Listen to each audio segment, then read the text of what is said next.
And we're live.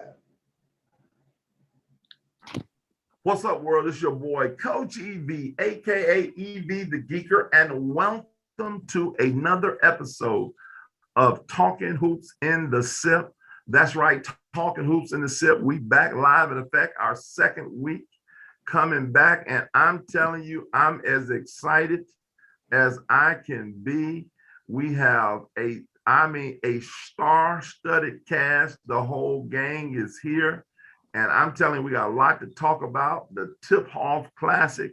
We're talking about the MAIS along with the MHSAA girls and boys. We got some teams. We got some players. We got some interesting conversation. I'm just like, it's crazy in here. So I'm excited about it. We're going to see who is that guy in the SIP. So again, before I get going, before I introduce everyone, I want to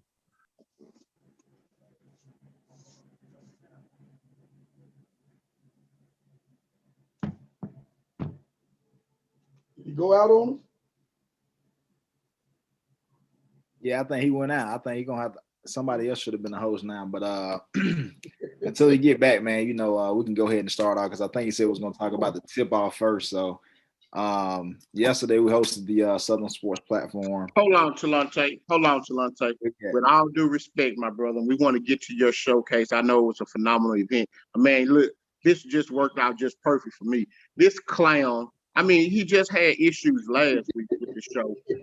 We got Jeff Roberts on here. We got people like Kevin Cole, prestige guests. And I'm just so sick of these technical difficulties, man. We're going to have to do something about this guy. Every single week. Yeah, we're going to have to fire him. He ain't worth 2 dead flies. It makes no sense. But go ahead, Talante. Oh, no, we'll let everybody shoot themselves. So you got me, T-Web, Southern Sports Platform. Go ahead. We got Jeff Roberts. We got Kevin Cole from the coast. Can you hear us, Kevin? You on? You good? I'm here. I'm here. Hey, we got shoes. We got Shoe Man, Lavelle Johnson. I'm right here.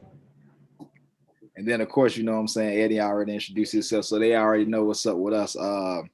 But I'll go ahead and kick things off. I know we said we was going to talk about the Tip-Off Classic, then we was going to talk about MAIS, and I forgot the rest of how the rest of the show was going to go. But yesterday, the Tip-Off Classic, I know Shoes got to make it down. All around, I think it was a spectacular event, and that's not being biased because it was my event, but I think we had some great matchups. We got to see some great players from the 1:30 game all the way into the 7:30 game. It was some great entertaining games and some good matchups. They had looked good on paper, and some of them came out the way I expected them to for the most part. But the first game, we'll just go ahead and kick it off. Pine Grove versus Starkville Academy. Of course, Pine Grove, they have Carson rolling. He had scored 46 points the night before that. So, he did come in with some dead legs. So he ended up getting game MVP. He finished with 15. And that game was very entertaining for it to be like a low-scoring game. It was a very defensive game, 44-41. But the game was entertaining all the way through. The scoreline doesn't dictate that. But it was a pretty good game to kick off the event. And then from Starkville Academy, we had Jarius Jordan. He had finished with 10 points. And then we had Rick Needham. He had finished with 13 points and 5 rebounds for Starkville Academy. Shoes, what did you see that game? Like you say, it was just a hard-nosed defensive game. The scoring was at a premium for that game. It was really just a tough defensive battle. Carson made some shots down the stretch, and basically down the stretch though, it was just kind of a team effort from Pine Grove to hold Starkville off. I got in there and watched most of the second half, most of the fourth quarters when I got there. But it just seemed to be a team effort to hold off Starkville. They did they hit quite a few free throws, and they did a great job defensively. Starkville down the stretch, they did a great job on Starkville defensively, made it tough for Starkville to score, keep the guys, Jordan and Jackson away from the goal, keep them away from the goal, from getting the drive to goal. It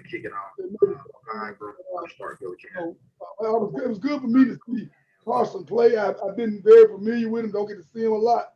And, I knew he had scored the night before, but even when it was just a 15-point game, you can see, what he brings to the game. Yeah, and he also picked up his first offer from Coach Sanders over at Colin too on Saturday. So he picked up his first offer. And I think a lot of schools will look at him this season. A lot of the JUCOs should pay attention to Carson Rowland, even some D2s, NAI, whoever. Y'all need to look at him because he can really, really hoop. He can shoot it. He can dribble. He got great vision, great player. He's arguably one of the best shooters in the state.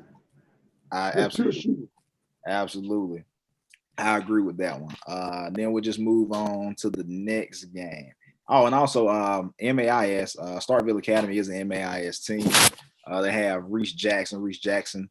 He's a great point guard as well. He had finished with 7 points, 6 rebounds, and 5 assists. So he's a true point guard. So he played really solid on yesterday as well. And they're under a new coach too, Coach Howe. He take winning serious. Like yesterday, he was really upset that they got beat. So he takes winning serious, and I think Starkville Academy is going to be really good in their division, the MAIS. Now the next game, Shoes, I'll let you go first. The Olive Branch versus Holmes County game. Well, it was a very entertaining game. Oh, the other ball I made it back. Eddie, the other bad guy made it back, Eddie. Hey, that clown, he should have stayed and went join a circus or something. And that's what clowns do. Don't clowns join a circus? He need to go join us. We give him one, Kevin, we get him one damn task and he can't handle that. I mean, just have the show ready to go. We had the difficulties last week, and he's going to get on it. As soon as he get ready to talk, I guarantee you he's going to start out that slow talking about how, hey, listen, guys, we're sorry about the technical difficulties. No, the show's going great. Go back to doing what you're doing. All right, go ahead, Shoe. But the second game was Olive Branch in Holmes County. Holmes County Central. It was a very entertaining game. Olive Branch has really started off impressively this season. This season impressively. They got wins over Forest Hill, Clinton, and now Holmes County Central. All were expected to be pretty good this year. And Holmes County Central is a little, they don't have quite all their firepower yet. They got a number of guys on the football field, especially in particular, Lazavius Thomas, their center, who's definitely going to be a game changer for them when he comes back. But they play hard. They play, and it was a very entertaining game. But I've seen Olive Branch 2 straight weekends, and they've been very impressive. And they were a team that I thought about when I was looking around for teams to consider for the top 15, top 15. They were a team that I considered that was probably just outside the 15, but they've been very impressive. I don't have the roster in front of me and stuff. I don't have my sheets. The Jeffries kid, the point guard, he had a great game for them yesterday. That's actually DJ Jeffries at Mississippi State, little brother. He had a great game for him, a good all-around game. He was the MVP. Good, I know he had 7 rebounds and 7 assists. I can't remember exactly how many points. 20 something, 24 wasn't it? He had 17 points, 7 rebounds, 6 assists. 7 rebounds, 6 or 7 assists. Yeah. And he got good support from the sophomore guard, Jay Tyler. Help me out there. A lot because I'm going blank with names. Jay Tyler. Jay Tyler. Jay didn't score like he did at Holmes County at Holmes Community College last week, but they really kind of keyed on him early, but then he got going a little bit late after after Jeffrey kind of loosened up. He got going a little bit late, and then the Terry Joyner kid inside also had a few baskets, had a number of dunks. He's a guy that gives them a weapon inside. He's athletic, long, step out and hit the jumper, you know. So they got a good team. For Holmes County, Amari and Hogan now had 20 points, and he did a lot for them to keep them in the game. And the rest of the team kind of gave them a lot of support. The rest of the storm was kind of spread out. They played hard. They just a little shorthanded right now, I feel. Go ahead, Delonte. What you take from that game? I seen the same things you had seen. I thought Landon Jeffries, he was really like the best player on the floor that game, and not just aspects of like talent wise, but just aspects of everything he did. He did a little bit of everything. You know what I'm saying? He controlled the pace of the game. He dictated everything. He set up teammates. He just ran the show yesterday. And of course, like you said, they did key in early. Tyler, I thought they played had a great defensive strategy on him because they made him work for everything he got. They ran him off all screens. They made him, like when I say he scored his 15 he got, they made him work for it.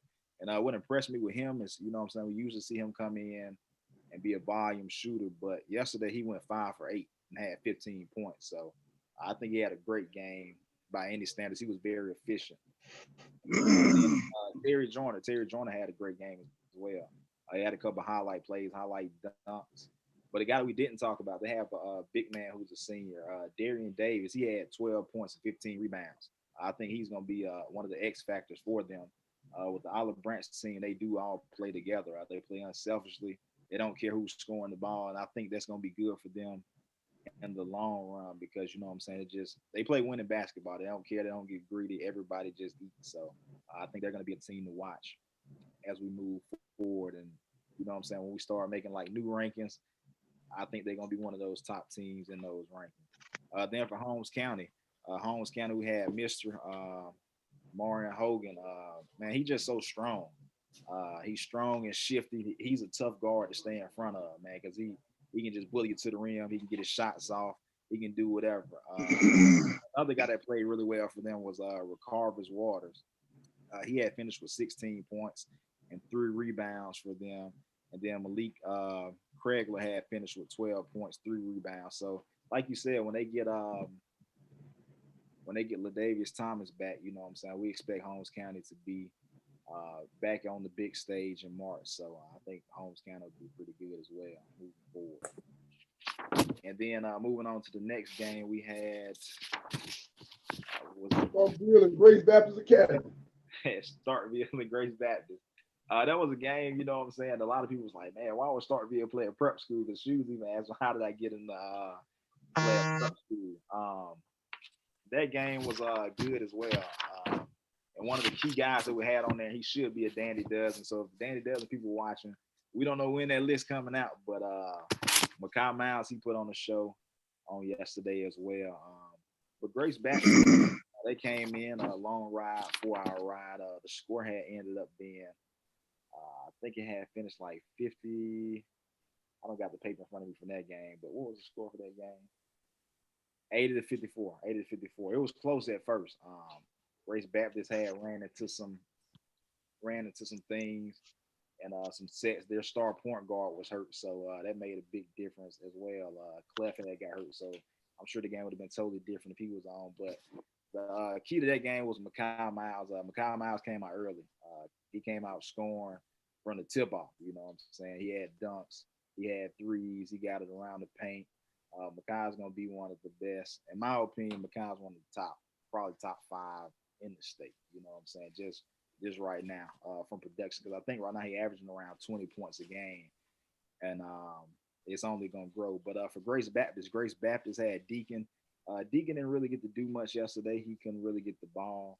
So we didn't get to really see his skill set on full display. Andre Stewart was impressive. He had started off early as well, hitting some big shots. And everybody else from Grace Baptist contributed here and there. But for Starkville, it was Makai. Then you had the other guys. They came in, they hit shots. So they played typical Starkville basketball yesterday where Makai was the best player on the floor in that game, but everybody else had contributed as well for Starkville. So I expect Starkville to be one of those top teams once we get to the end as well. As they How was Colin Baggett? Colin was good. He had a couple shots here and there. He's spot up. You know what I'm saying? Right now, they kind of using him like a spot up shooter again. But he been having a couple rough patches. But I think once he figure it out, as a whole, the supporting cast for Starkville they played really well. A lot of them hit shots. Colin hit some shots. Roby hit some shots. They played really well. They just, it was spread out. Other than Mikhail, the storm was spread out for everybody else. Everybody else contributed a little bit here, a little bit there. So nobody just really jumped out at you other than him. But he just had such a dominant game. But I thought Baggett and Roby especially were pretty good yesterday. Roby had some finishes around the goal.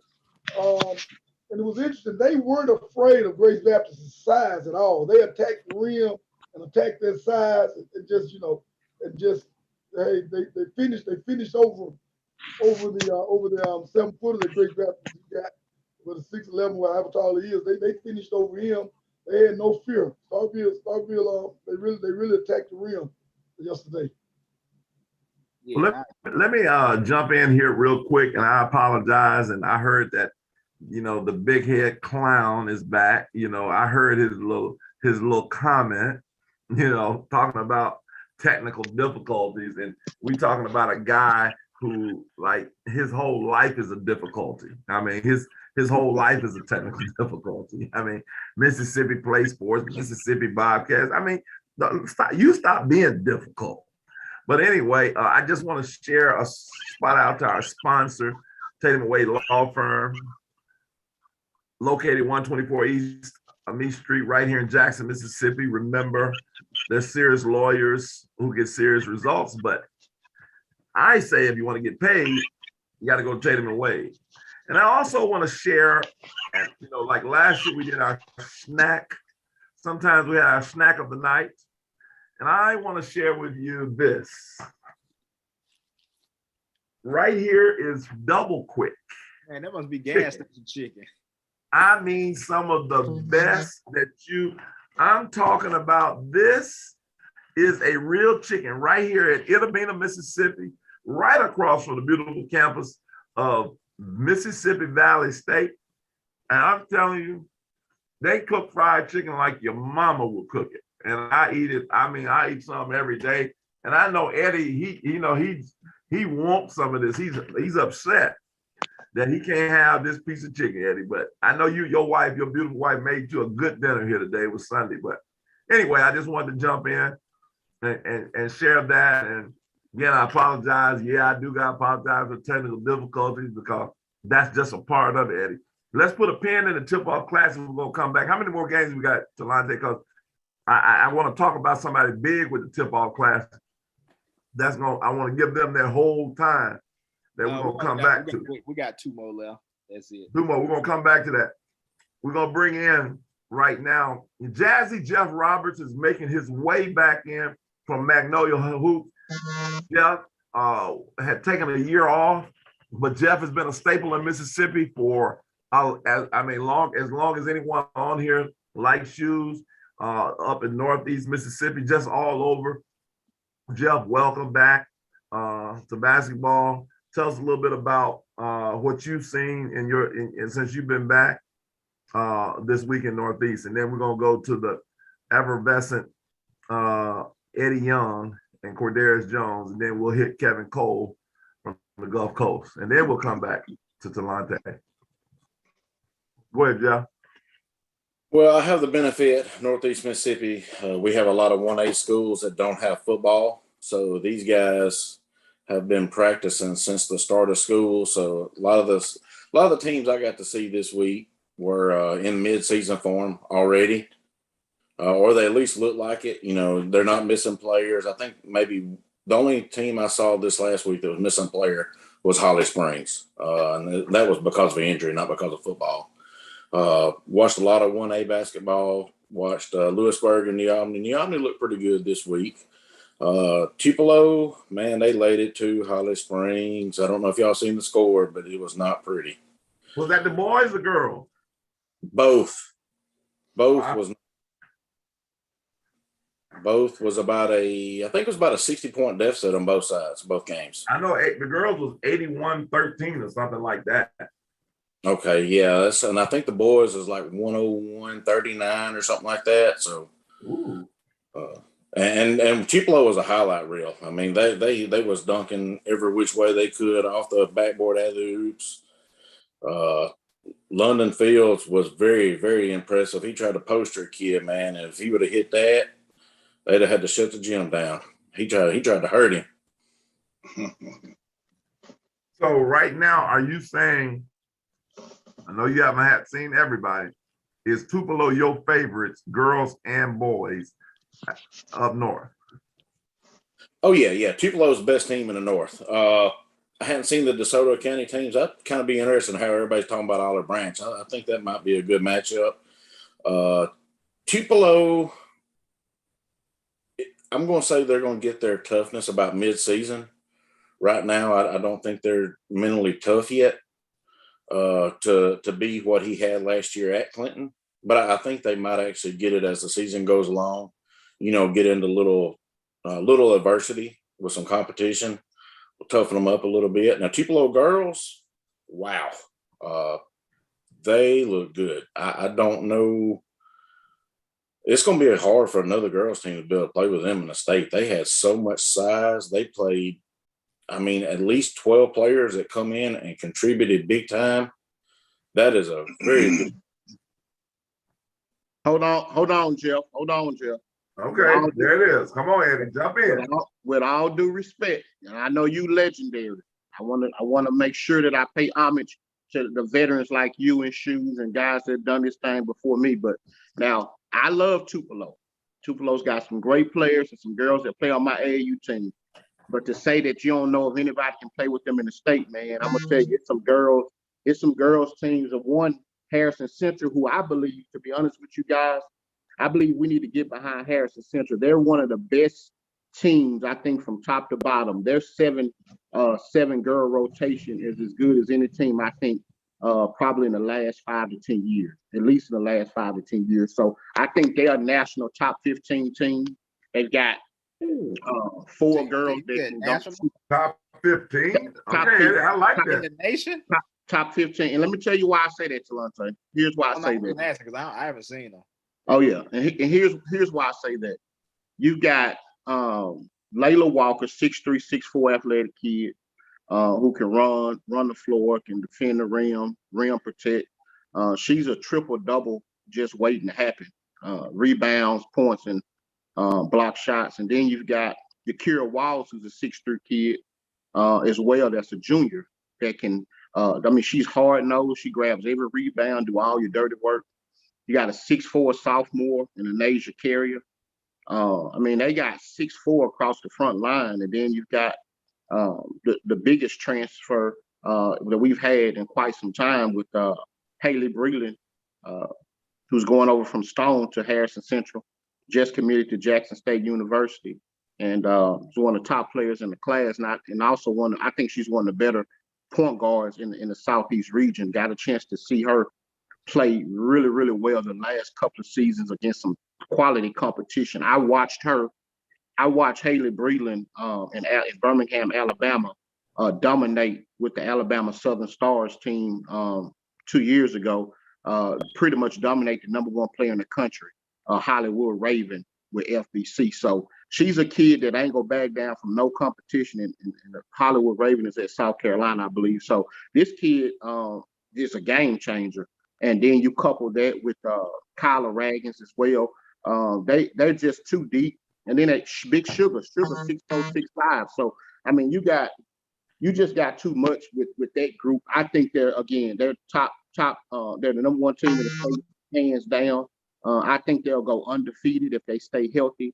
And we'll be talking about this team as one of the greatest teams in the last decade or so to come from the state of Mississippi. But in 6A is gonna be really, and we get back to you, Jeff, but I just want to touch on 6A is going to be very interesting girls basketball. I just want to throw that out there before we start crowning Tupelo, man. It's gonna be a knockout drag out in 6A girls this year. Well, let me just, before we go back to Jeff, because you've done what you normally do, put that size 12 or 13, whatever you wear in your mouth. You made the statement. You said, I feel like church now. You said that Harrison Central is a top 15. It would have been real cool if you'd have said a top 50 program in the country. But do you understand what you said, Eddie? You said top 15. Let me tell you why I say that too, EV. The Pearl team a couple of years ago with Jayla Alexander and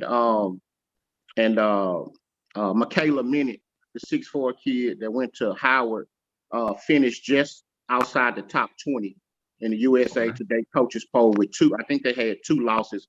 And the great Jason Kennedy did a phenomenal job that year. That's my guy. Shout out to Jason Kennedy. I don't think that, and also Olivia Knight too. Olivia Knight was a junior that had a trio of 3 really good players. But I just think when you talk about size, I mean, Sugar 6'4", you got Layla Walker 6'3", 6'4", Dakira Wall 6'3". So I mean, they're so long and athletic, and you bring in a kid like her with Kyla Raggins and Anasia Carrier, who I think is another sophomore that I think is going to be a national kid. I really, for people who don't know her, she's a 6'4" guard. She picked up an offer from Southern Miss this summer. She's got a lot of really big schools. I think that'll be garnering attention after her for the next couple of years.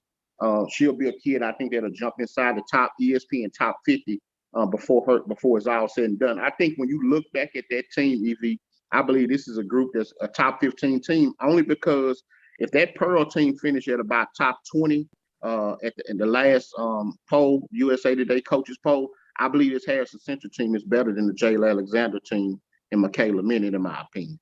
Well, before we go back to Jeff, I see Kevin Cole. Can I piggyback off of what you said, Eddie? Yeah, go ahead. That's why we're gonna go to you, Kevin, our Gulf Coast. I've had a chance to see Harrison Central twice. I've had a chance to see Harrison Central twice in the last week. As you know, like you just said, the girl from Stone came over, and she is a game changer, just like Eddie was just saying. She just basically made them a complete team because she knows how to run a team. She knows where everybody's supposed to be. But the most important thing, and Eddie said this, she ain't afraid of nobody. She's a leader, and she was like just the perfect person to come in with all that size in order to put them in a state, competition as far as, winning the state. I think she was the missing piece for them. Well, time will tell, and I'm excited about it because Eddie Young has made a major statement, and 6A is the toughest probably in the state. You got Tupelo, you got Germantown, you got Meridian. But Eddie Young then said, we're going to look back and say that this Harrison Central team is, I got to put you out here, Eddie, because and I'm with that. I love that. I love that type of geek. You got to believe in what you say. Even when you say silly stuff, you got to believe in it. I love that type of stuff. Hey, I ain't gonna let you do that. Now, our teams can be top 15. We can have a top 15 team, EV. That ain't got to be silly. You're right. I agree. But I'm just saying. Hey, look, you know, I stand by anything I say, EV. And look, guys, I know we got to move on, but I really believe that this team is I'd be surprised if they lose a game. Like, they're gonna get tested late in the season. Gulfport is gonna be a really good rivalry down there on the coast. If Gulfport got the Odell sisters coming over and they can get going, Coach Brooke does a tremendous job with them. So they could, because that's a rival game and there's really no home court, they could really go at them. But in the end, I just think if Gulfport don't beat them, they'll go undefeated this season. And I don't think Germantown or Tupelo or any of those teams, Olive Branch, I think their run is over this year with what Harrison Central has put together. They're just too deep. They're too tough. They're too talented. Barring all injuries. If they don't have any injuries, this is the best.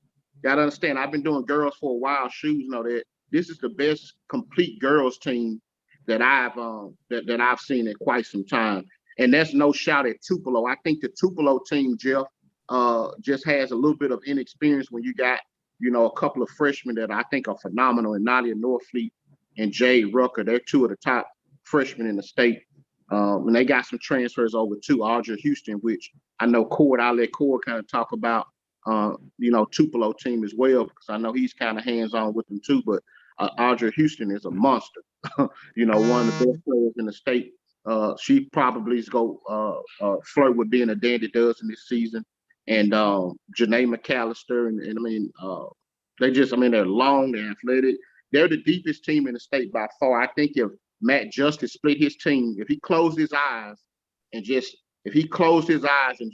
say, hey, you go here, you go there, you go here, you go there, I think his team is good enough to put him in most districts with two teams splitting them down the middle and win district, like in a lot of 6A districts. He's that deep. So, but I just think, again, like I said, I stand by that EV.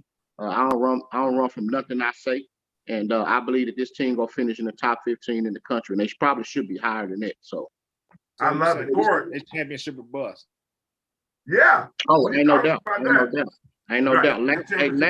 Hey, Ladner's got to get it done this year. I mean, she's really got the group to get it done. I think they get over the hump.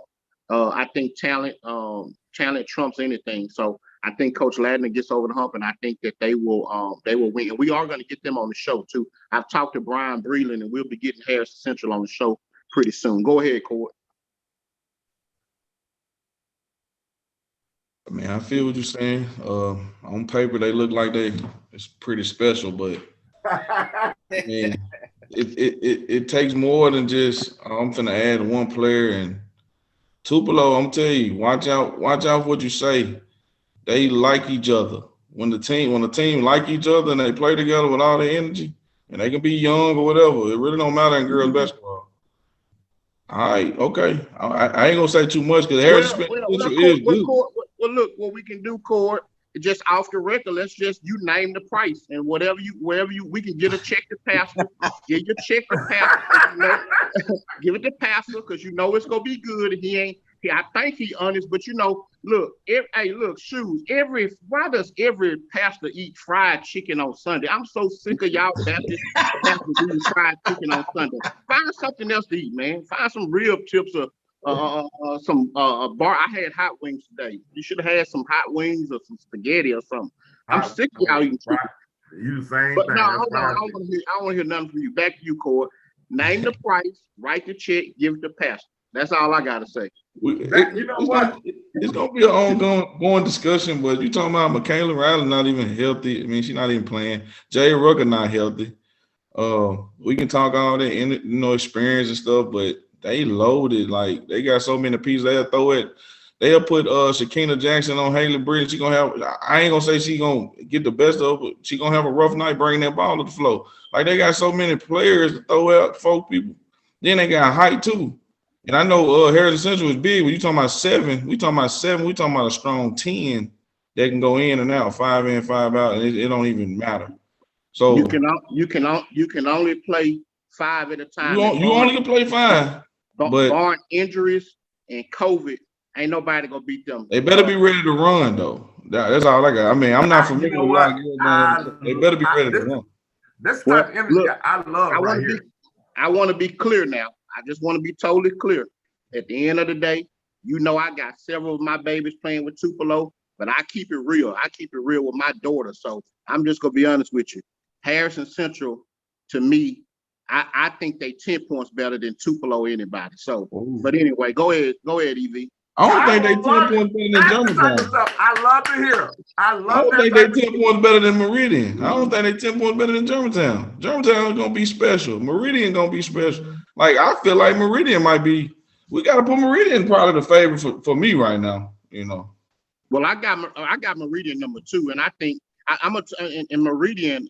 And Cord. It's something to be said about camaraderie. I think that's the one thing Meridian got too, is that they got a lot of chemistry with Debrecia Poe, the great Debrecia Poe, and Charity Hinton, and then getting over Tashauna Buckley is huge too. If you hadn't seen her from Poplarville, Kevin, have you seen the Tashauna Buckley kid from Poplarville play?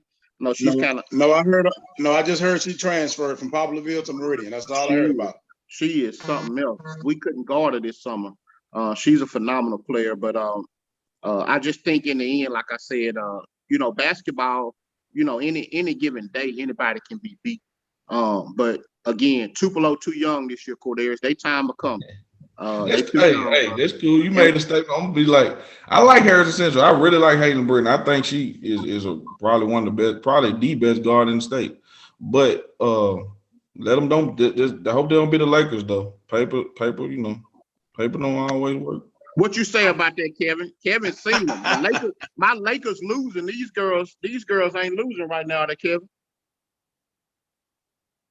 Man, I'm gonna be honest with you. They just beat Hattiesburg by like 40.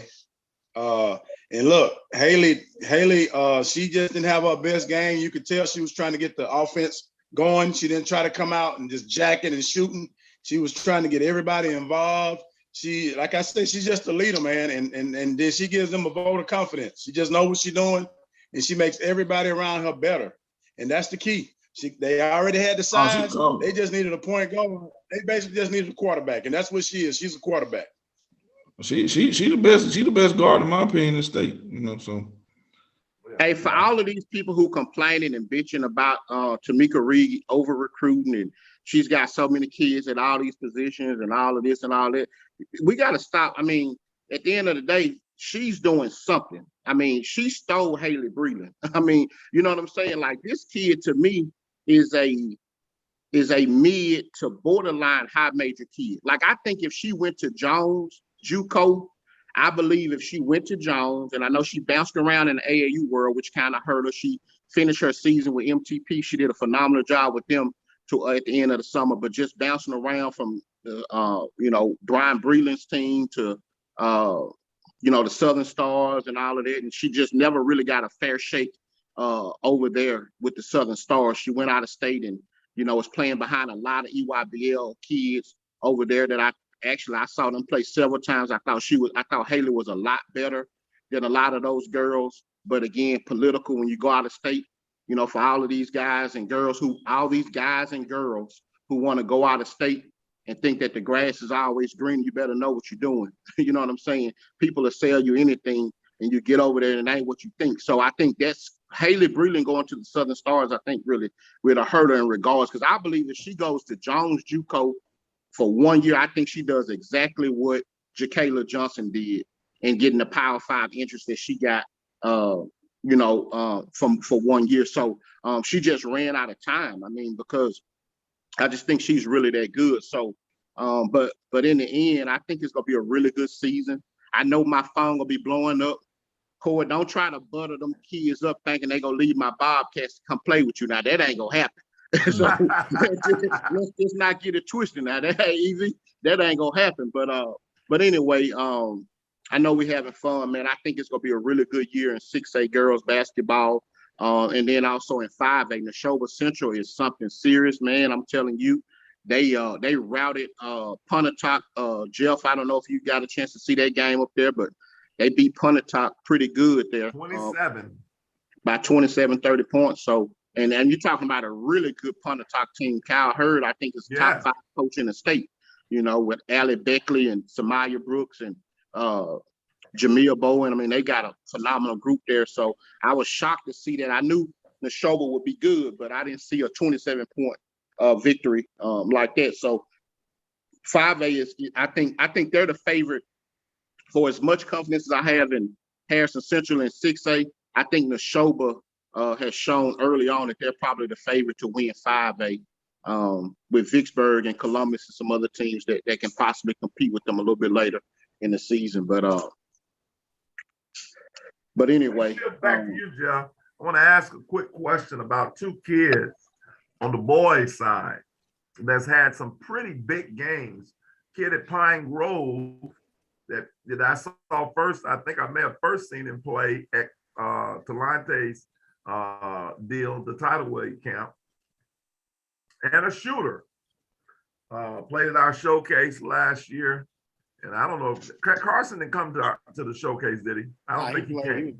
He was there. Carson Rowland did too? Yeah, he played. Okay.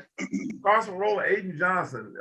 Jeff, you talk about those two, and then Talante, you jump in on them. I know Carson had 46 in a game. That's nothing to sleep about. And then Aiden Johnson had 39. Just so you know, we've already talked about Carson while you were excommunicator. Oh, okay, gotcha. Okay. But we can talk about it again. Talk about Aiden Johnson then. All right, I'm going to step in and make a correction. Carson Rowland is not the best shooter in the state. Aiden Johnson is.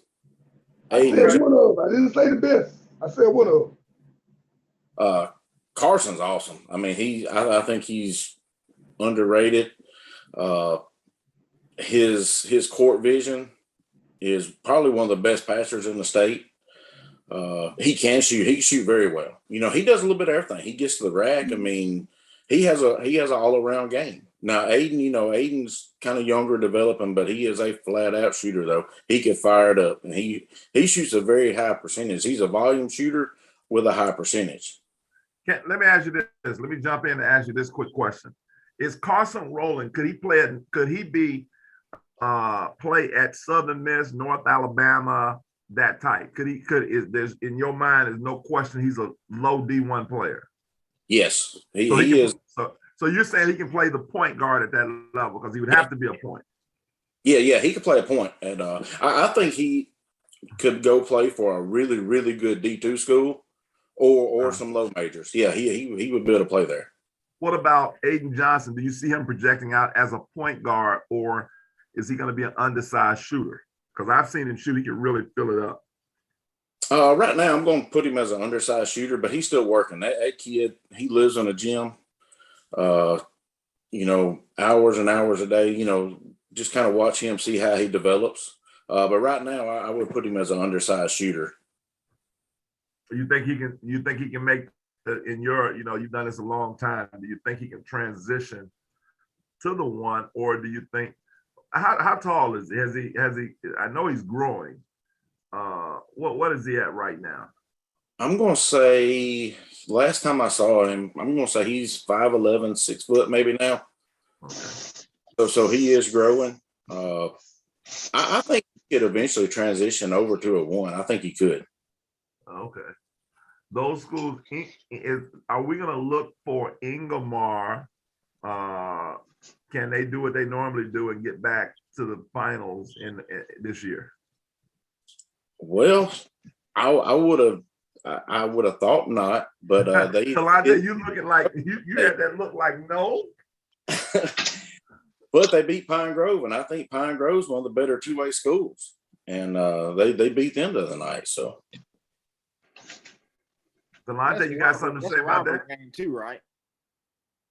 Not really rivalry. It was a packed house. You know, the girls' game, it was huge. You know, with the Katie Bates and Trent Adair, you know, the history there, the last 10 years between both programs, that packed that gym out. I don't know if y'all seen the pictures or video, but there was standing room only in that gym. It's typical Northeast Mississippi hill country basketball right there.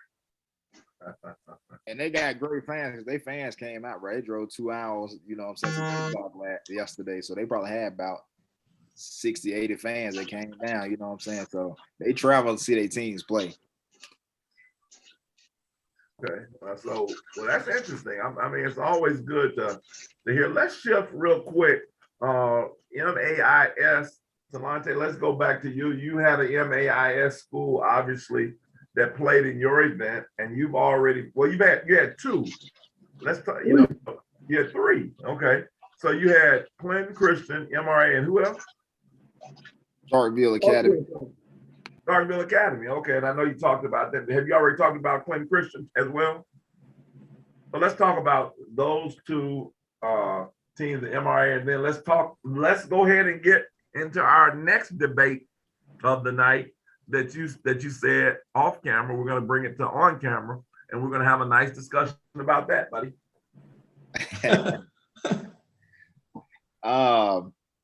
Well, Clinton Christian, you know what I'm saying, they had a tough game versus Columbus. You know, on my ranking, I had Columbus. Columbus going to be one of my top teams. I think I had them at like 9 or 10. I can't really remember, but Columbus was a tough outing for them.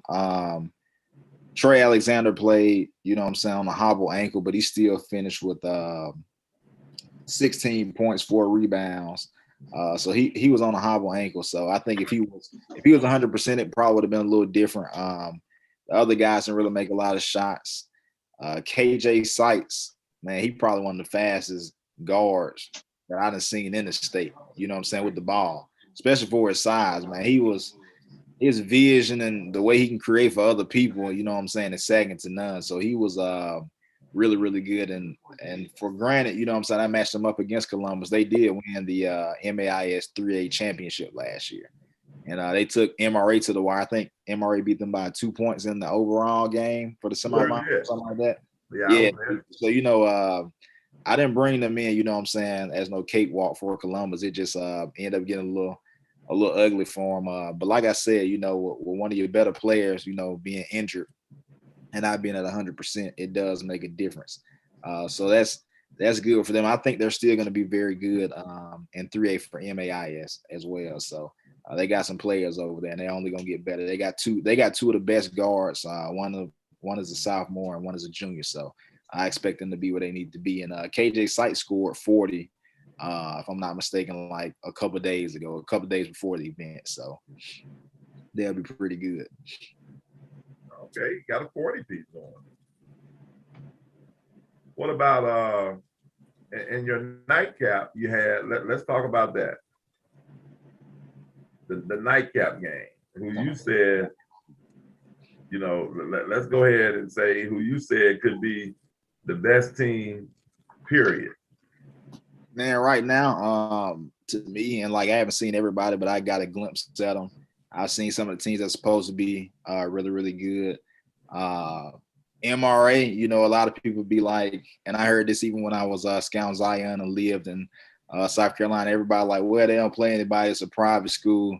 Listen, we can kill that narrative, because I think on any given night, if you're going to play against MRA, you're going to have to come to play, and that's 1A public school ball through 6A. If you ain't coming to play, they're going to run you out the gym. They play great defense, great help defense. Guys can shoot it, other guys can handle. So it's not like you're going to send a double team on Hubbard and the other guy's not going to hurt you. So listen, to me, I think, you know what I'm saying, on any given night, they can beat whoever in the state. I had them ranked number 2 in my preseason poll behind Raymond.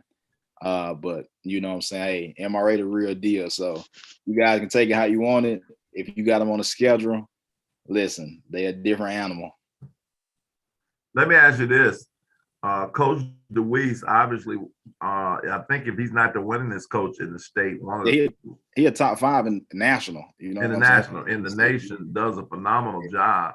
Let's talk about, you know, let's get the elephant out of the room. Rumors have it that Josh Hubbard, your statement was, where do you rank Josh Hubbard in the state? So let's go on what you said. Oh, and that's me and talking to other people. I think Josh Hubbard's the best player in the state. Like right, any bar class. He's our next biggest name. Yeah. So yes. He's our next Deshaun Ruffin. Yes. Now, obviously, they have a lot. They're a lot alike because of their size and stuff. We've seen both. I think Josh is a little bigger. You know, at the same stage. Not interrupting you, but go ahead. I don't think, and everybody always say this, I think both of them play completely different. Yeah, like they are totally different players. Yeah, I think they're totally different. I agree. In my opinion, you know what I'm saying? I think they both played totally different games. Of course, you got Ruffin. He had a little bit more of that, like, you know what I'm saying? Evie, that's what you like. Yeah. He had a little bit more of that. Josh is more of a, I think he's a more complete, you know what I'm saying, a complete basketball player. He got the speed, he got the size, the athleticism. He can dunk on you. He can shoot the 3.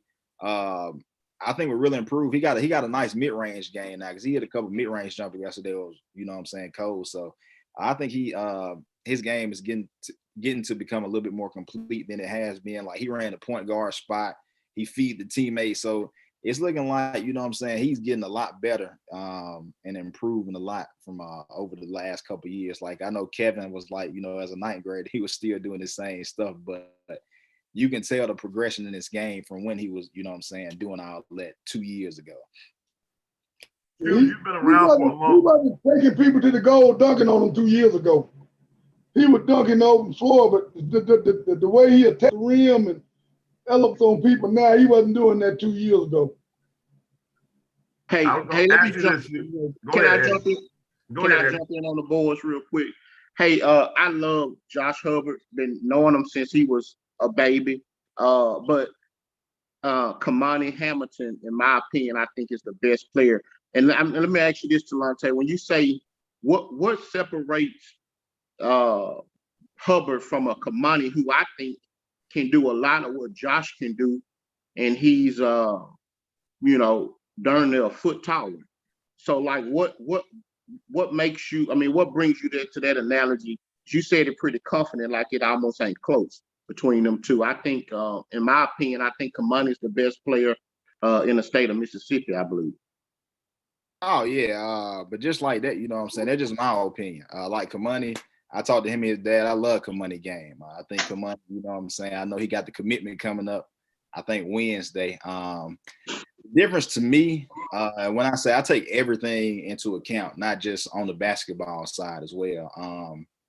I think both of them, Kamani and Hubbard, both took off on a national level last year, I think, playing with Team Thad, you know what I'm saying, on the Nike circuit, of course. So it helped both of them. But I think what's separating for me, and this is even like for this year period, like last night, you got to think he came into a hostile environment, which, you know what I'm saying, North Mississippi, Columbus area, you know what I'm saying, it's a hostile environment. And after the game, everybody was anti-MRA. You got people lining up to take pictures with you. You know what I'm saying? That's huge. I haven't seen that. You know what I'm saying? I've seen it with Ruffin. I think Ruffin was the last person I seen in the state that people want to take a picture with after the game. That's just me, though. So I think all that small stuff like that matters. So if you got little kids run up to take pictures with you after a game, that means your brand is starting to grow. So that's why I put him.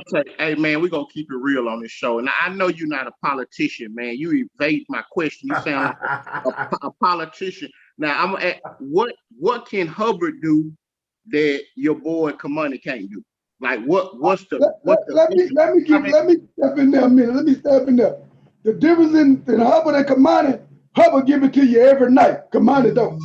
Okay. Kamani floats. He don't play that way every night. He don't bring it every night.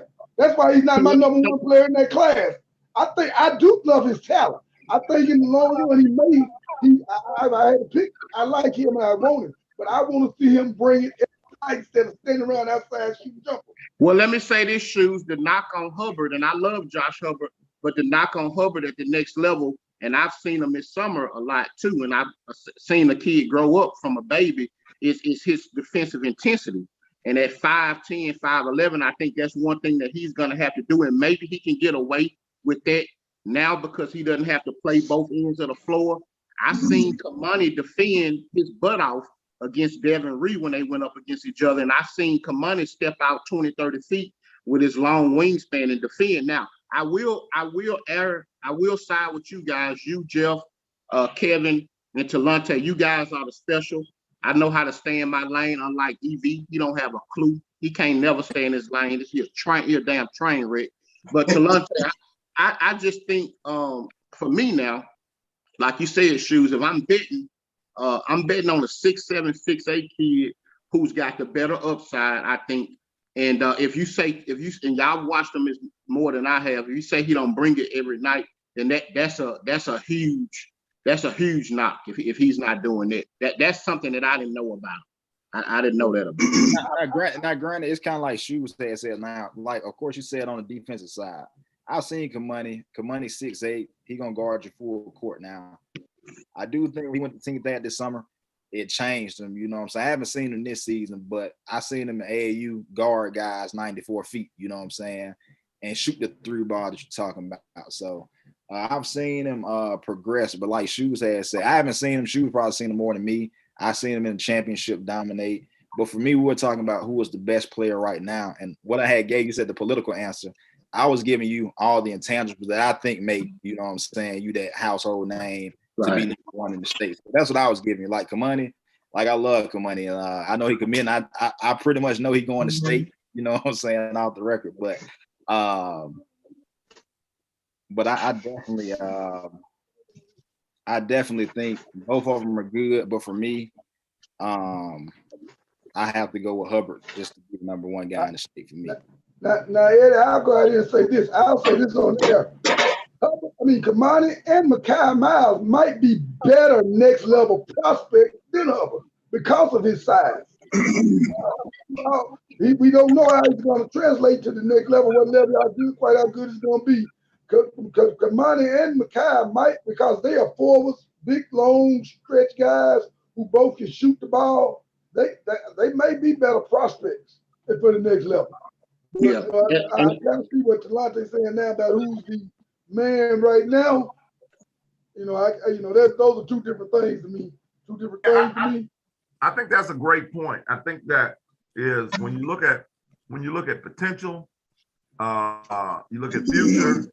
I had a chance to coach against Kamani a couple of years ago in high school, and it is true. Kamani is no question one of the most talented players in the country, but some nights he just and it's not about playing time as much as the effort. I think he's one of the most talented players in the country. There's no question, top 100 kid. And that says a lot. When you say top 100, it's thousands of high school players. I think he has, I would agree, he has more upside. Josh Hubbard right now, sounds like, is just playing at a whole nother level. And I want to mention a kid that I think that I just want to throw in there. I think probably has in this 2022 class, because he is going to be in the 2022 class, that probably is the most talented player in the state and arguably had the best summer in the state, and he's moved on to California, is Jalen Reed. Yeah, we missed him last week. Jalen Reed has had an incredible, he had his jump was similar to Jamie Mitchell's last year. He had and here he did it on a national level. He's committed to Florida. He's down in prep school in Florida, in California. And his dad, who was, he'll never be as tough as his dad, Justin Reed, from everybody, what I've told his toughness. But I think he has a chance to have a longer pro career than his dad did. I think that he could eventually, and I know his dad would be very proud of that. I think that Jalen Reed has the potential, if he continues to trend upwards, to be our next pro from the state of Mississippi in that 2022 class. I also think Devon Reed is having a pretty good year so far. I've seen he's put up to 20 pieces for Oak Hill, which, he's playing on a national level. I think those three kids, when you look at in the 2022 class, Jalen Reed would be my number one. Kamani and Devon Reed, if you got a quarter, we can flip it but I think those are our three top prospects as far as the next level. And I think is the Sam Murray kid of 2022, Kevin Cole? Yeah, he is. He's a senior. Yeah, he's a senior. Okay. And see, I got Samuel Murray, and you can jump right in with this. We just transitioned to UK, Cole. I got Murray at that 4 slot, right outside of those 3. And if y'all disagree, I'm cool with the disagreement. Let's talk about it. Let me speak on it. I don't have a problem with where you really got him at, but at the end of the day, Sam came out last week and played. He looked like he matured. He shot the 3 ball well. You already know his strength is off the dribble. He dunked everything. He got to the lane at will. He just showed last week that he's ready to be the best player on the coast, hands down. Right now, he's going through a little problem. He ended up getting his finger caught on a door last week, so he had to get stitches. So he's going to be out about 10 days, and that's kind of sad because DePaul was just getting ready to come in and watch him play Saturday. But being that he got hurt, I think they're going to probably wait another time and try to come in and see him. But I think Sam Murray might be about your 4th best prospect. Like I said, he's just a kid that he's gotten a whole lot better.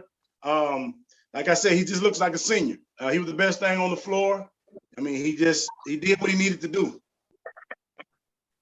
What were you gonna say, Talante? Jump in. What's your thought? I think we kind of squared out. I thought the question we were asking was we asked who was the best player, you know what I'm saying? Like, you know what I'm saying? Best player. And to me, the best player, I think we were going by, you know, because we kind of veered off, went to like the better prospect. Yeah, we did. So for me, and you know what I'm saying, I know a lot of people watching, they're gonna be like, well, we said such and such better.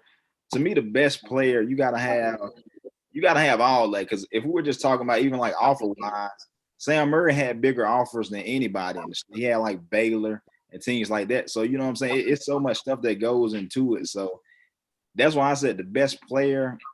It's really just, of course, it's our opinion, but to me, the best player got to be able to. I would say the closer debate would be between Hubbard and Jalen Reed right now.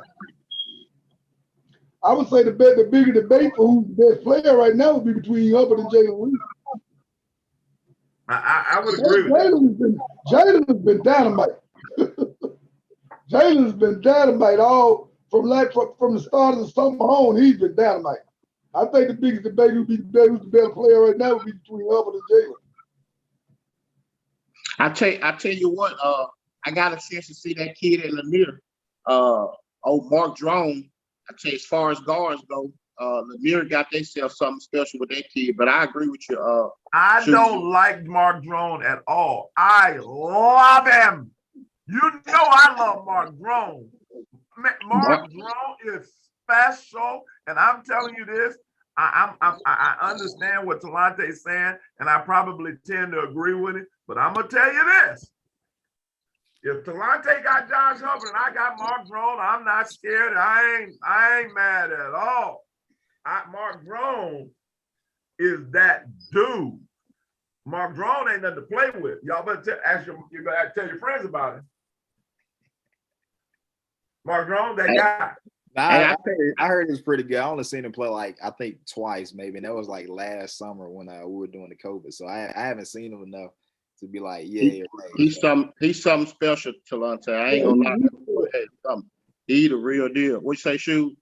I said, yeah, he's good. Lanier might be the team to beat him again, with them going over there.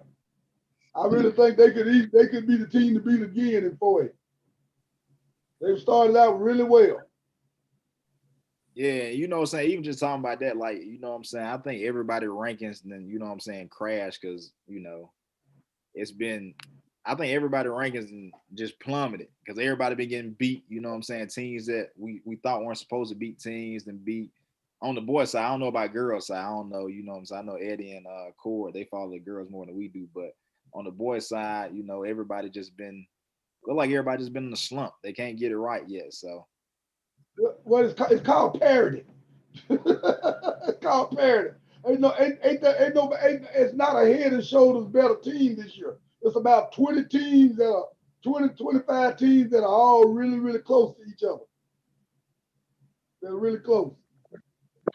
You know, I talked to I deal with the guy that does the national rankings for the Fab 50. Ronnie Flores. We in communication all the time.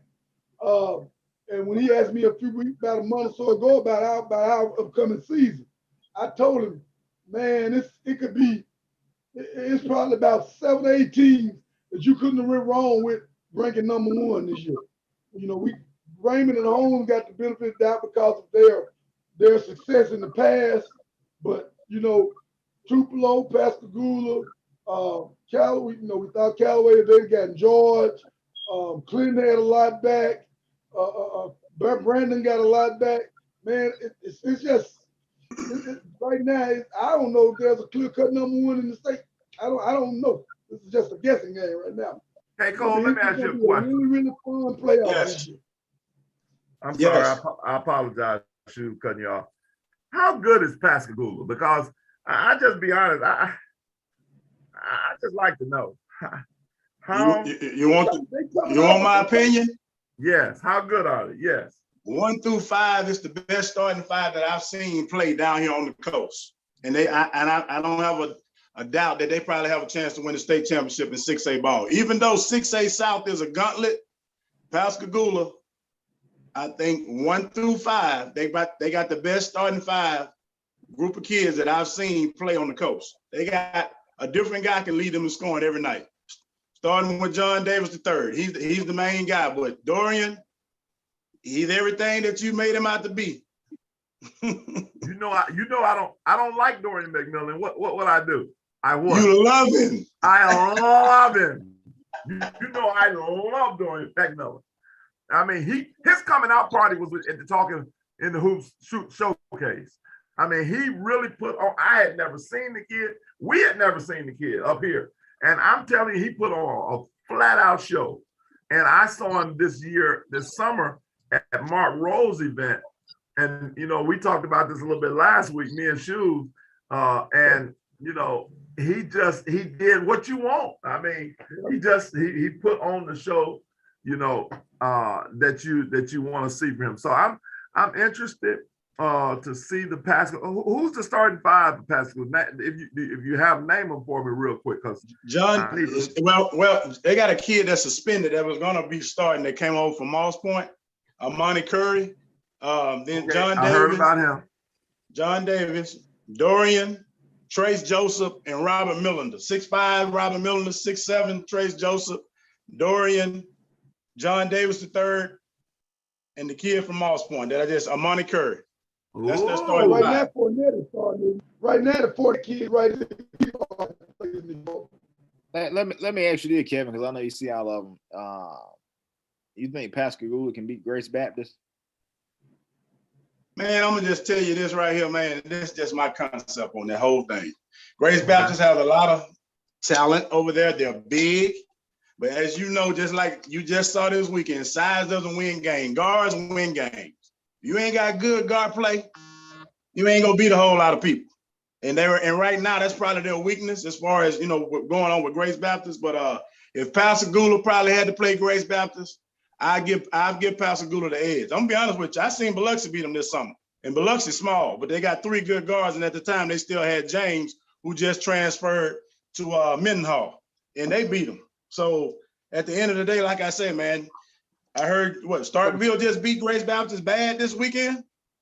Yeah, they did. Yeah, I was surprised at that score, Talante. I mean, that point guard. Like I said, the point guard. I mean, if you're missing your starting point guard, that makes a big difference. Who was out for Grace Baptist? Who was out for Grace Baptist? Clef. Oh, you talking about Clyde? Yo, you talking about what's his name? Lavelle? He talking about Clive what's his name? Clive Avery. Oh, he was out? I thought you said he played. He played a little bit. He probably played like I can. He didn't play the first half. He played the second. He didn't play in the first half, I don't think. They got a sophomore point guard that will probably be better than him. Dominique is probably better than him. Dominique's not a point. Dominique can't handle the ball like that, Cole. He's a straight shooter. Oh, you talking about the little brother? Right the little brother, yes. Yeah, he played well, but the game, you know what I'm saying? It was they lead score. Yeah. He had 14. He led him with 14, huh? The little brother was the leading scorer. Yeah, but he really like you say, he really like a 2. I can tell you exactly what it was. Let's shift. We got the consensus number one, from Talante's perspective and others. Right now, wait. Somebody asked a question. They said, okay. They asked us on the chat, is Kevion Hunt in this discussion with Hubbard and Hamilton? Because that's a great question. He definitely has to be. He definitely has to be. Oh yeah, absolutely. I mean, Kevion, okay. And we'll be talking about the best. Like I said, you have to have a name. So of course, if you look up anybody and think about Mississippi basketball, you're gonna think about Hubbard, you're gonna think about Kevion Hunt, you're gonna think about Kamani Hamilton. Those are 3 names that, you know what I'm saying, for anybody, that's really who you think about. You know what I'm saying? If you talk about Mississippi basketball. Those are the top 3 names that's out there. Yeah. If you think about Mississippi basketball, those names do come, you know what I'm saying, come to mind. So absolutely, I'll say yes. So Kevion Hunt is in that conversation. Yes. So you would have to say, now let's go and take it a step further. Is George Marshall in that conversation? Absolutely. Yeah, George Marshall, man, I'm gonna just be real. George Marshall might be, you know what I'm saying, the best pure scorer I've seen, you know what I'm saying, the past 2 seasons, because he can just score the ball from anywhere. he probably the best. We was talking about the best shooters, Jeff. You know what I'm saying? I don't know if Jeff's still on here or not, but I don't know. I think George might be the best shooter in the state. He's shooting NBA 3-pointers like, you know what I'm saying, off a dribble, off a move, you know what I'm saying, like elite moves. So he might be the best. George, that guy in the first quarter, he got 4 points. You go to concession stand and come back, he got 20. Nah, Yeah. he like that. You know what I'm saying? Yeah, So, like I had said, whoever you want to pick, you know what I'm saying? We're just talking about like the big names, but I mean George, you know, to somebody, George could be number one player in the state. You know what I'm saying? So it just depends on what you like. Yeah, but George definitely up there. I mean, those are some of the best guys we got in the state. On any given night, whoever you pick, you can't go wrong with either one of them. You know what I'm saying? I go as far as saying this. George being forced to go back to, well, not forced because he could have gone somewhere else. I mean, you know, he had a chance to go to MRA and stuff, but him not being allowed to play at Callaway is going to cost him in his recruitment. Because Callaway goes out and plays, you know, they play a schedule and play in arenas that nobody else in the state really plays right now.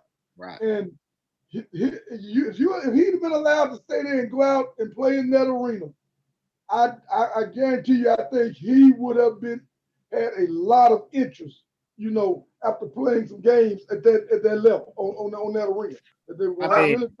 I really think him having to go back to Forest Hill is going to, you know, he's going to still get some offers. I just think he'd had a lot more to choose from and maybe some higher level offers than he may get now if he'd gone out and been allowed to go out and play, been allowed to play at Callaway.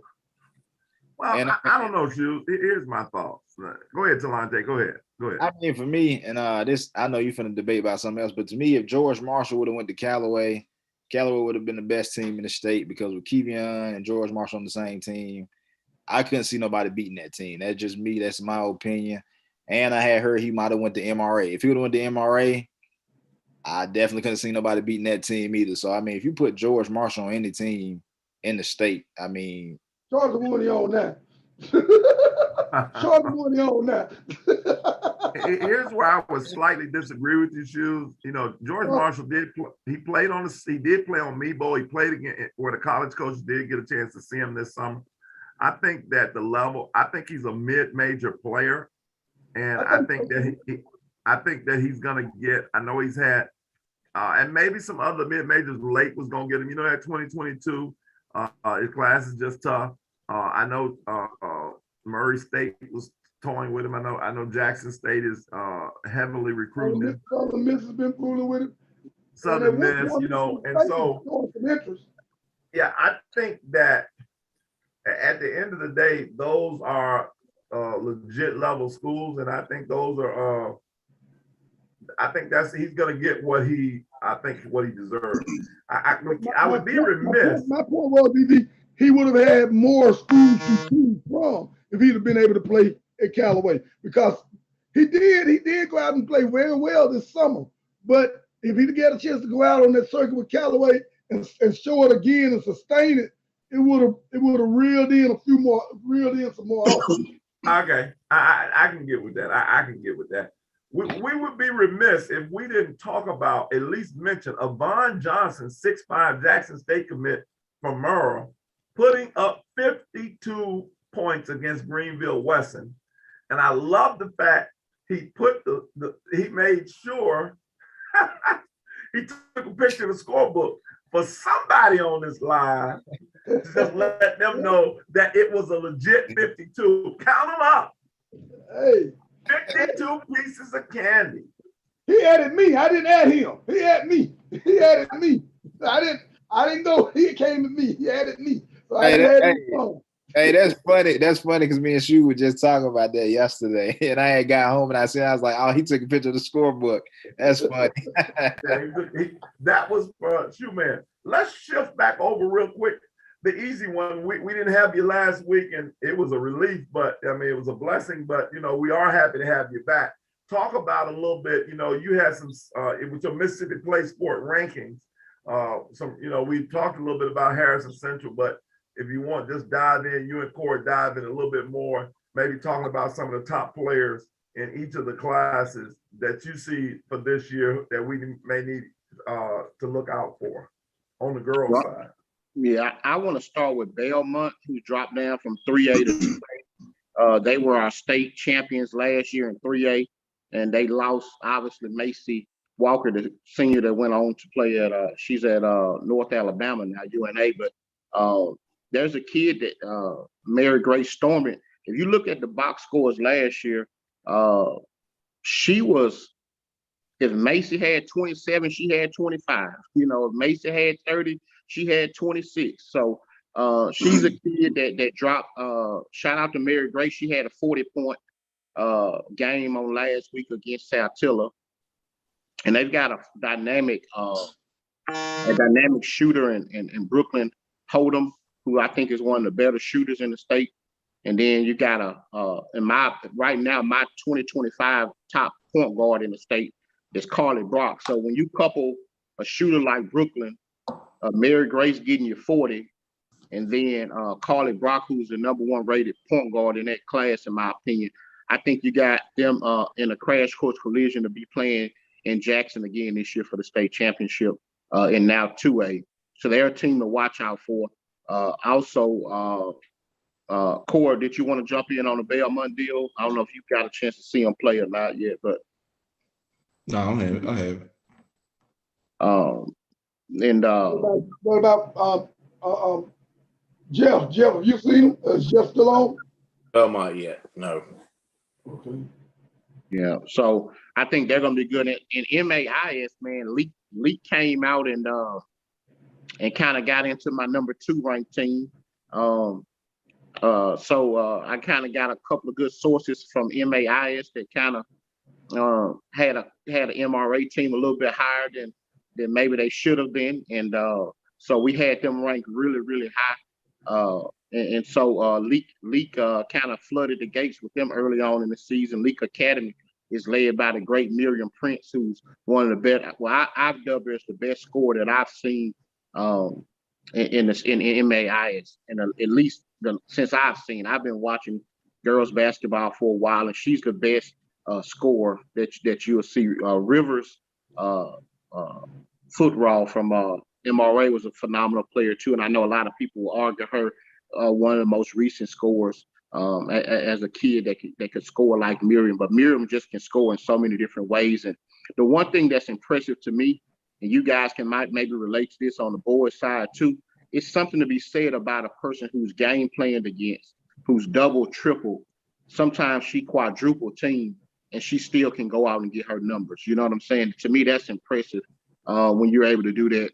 And then being the only really, really, I won't say offensive threat, but really the player that you know is going to carry a lot of the load. So it's not like a situation where me and EV talked about this all the time. We may get into the Germantown deal where I believe that you got to have a good complementary guard to go deep in the playoffs. She doesn't have that luxury of having somebody like Deshaun Ruffin on the board side who had Kiwi Young. That takes a lot of pressure off of you when you've got 2 good guards. So that's going to be very intriguing in MAIS right now. I think they're the favorites to win it all. I mean, they just look really good. And Puckett got over the Hobart sisters, man, from Central Hines Academy. And Amira Hobart has just been lights out. I'm just gonna tell you right now, if she was playing the 4th quarter, she'd be averaging close to 40 points a game. I mean, she's leaving out with 2.5, 3 minutes left to go in the 3rd quarter, averaging about 25 points a game. She's really lighting the scoreboard up, shooting the ball really well. She's a tremendous leader, and her sister Albany is just a phenomenal athlete. So Puckett, Coach Holly Moncrief got a really gem with those two players as well as Riley Rankin. So they're going to be a team in 2A that I think they could challenge. Belmont. They played Puckett's played a cupcake schedule in the beginning. What you see is what you get in girls early on. I mean, I know, Jeff, you said about how a lot of teams in the beginning, you know, it's a lot of, I don't know if that was Talante or whoever mentioned earlier about how, you know, it's all just like a crash course collision with the teams and boards with so many groups that are kind of up and down right now. And I know some of that has to do with boys. It's a little different with girls because boys, you're getting a lot of football players in. I'm going to tell you, Northwest Rankin got 2 boys off the football team. Hell, Brennan Brown, who's a 3-star he's a 3-sport star. Probably gonna be a professional baseball player. I played against his dad in high school from Vicksburg High, the great Mike Brown. But Brendan Brown gives Northwest Rankin that edge on the boys' side, and I know that's a proponent in girls that we don't have to worry about. So it's a little different. We don't have them coming off the football field like you guys do on the boys' side. But that's definitely intriguing to see. Germantown has looked good early on. I know they beat up on Brandon, albeit without Kennedy Davis and Marley Freeman. But they're definitely a team to watch out for. Like we alluded to earlier, 6A is going to be a knockout drag out. It's going to be. I tweeted it's going to be World War III when you think about the teams that you. Boys and girls. That's the boys and the girls for 6A.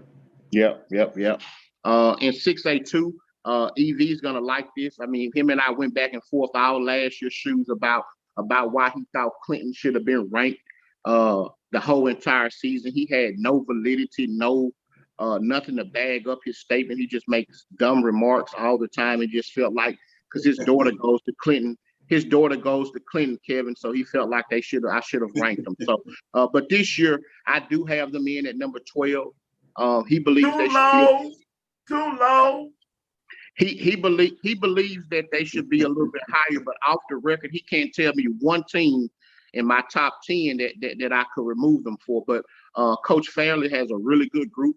As Kevin said earlier, good guard play is going to reign supreme, and they've got 3 tremendous guard trio there in Ari Darrell, Taylor Felton, and Kanaja Flowers has been lights out. She's been a top senior early on. I mean, she does it all, does all the dirty work. She's a 15, 7, and 7 type of kid. They're gonna get you rebounds, a lot of hustle plays. Ari Darrell is a great shooter. She can score the basketball. Taylor Felton is one of the top point guards in the state. And then they've got a dynamic freshman, 2025 kid in Jatoya Johnson. I know her dad is a big fan of the show. So I got to shout out Jatoya JJ Johnson, who I have is one of the top 10 players in the 2025 class, who has scored, I think, has scored in double figures 3 games as a freshman in 6A. To me, that's really impressive to be able to do that. So shout out to JJ Johnson, man. She's a kid that you'll be hearing about over the next several years. So. And they're looking out of branch to be this year to you. I watched last week and Piggy's didn't play, but and I know that she's a difference maker, but I'm not sure that the rest of them that are reporting cast this year is going to be as, be great as good enough for them to really make a run.